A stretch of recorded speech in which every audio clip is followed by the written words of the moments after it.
Mes chers compatriotes, nous vivons l'horreur. Nous vivons une tragédie nationale. Hier soir, la capitale de la France a subi des attaques d'une barbarie inouïe qui montre une nouvelle escalade dans la violence du terrorisme islamiste. Pour la 6e fois en 2015, il a frappé notre pays. La France pleure ses morts et je pleure avec elle. Je pense aussi aux nombreux blessés, certains dans un état critique. Je veux faire part aux familles éprouvées et meurtries de ma plus vive compassion et de ma solidarité. Je salue le dévouement et le professionnalisme de nos forces de l'ordre et de nos services de secours et je veux leur dire ma considération. Ils forcent l'admiration de toute la nation. La France et les Français ne sont plus en sécurité. Mon devoir est de vous le dire. Et des mesures d'urgence s'imposent.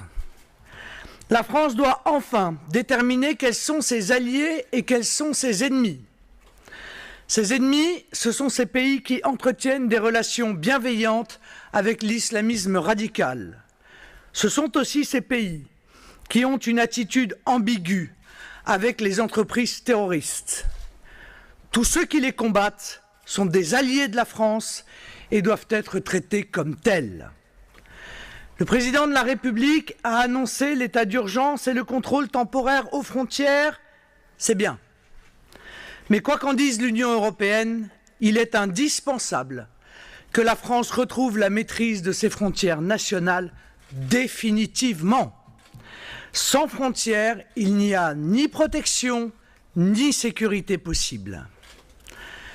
La France a été rendue vulnérable. Elle doit se réarmer. Car depuis trop longtemps, elle subit un effondrement programmé de ses capacités de protection et de défense face à des menaces pourtant prévisibles et croissantes. Elle doit rétablir ses moyens militaires, de police, de gendarmerie, de renseignement et de douane. L'État doit pouvoir à nouveau assurer sa mission essentielle de protection des Français. Enfin, le fondamentalisme islamiste doit être anéanti. La France doit interdire les organisations islamistes, fermer les mosquées radicales et expulser les étrangers qui prêchent la haine sur notre sol, ainsi que les clandestins qui n'ont rien à y faire. Quant aux binationaux participants de ces mouvances islamistes, ils doivent être déchus de leur nationalité et interdits de territoire. Mes chers compatriotes, nous sommes un peuple courageux.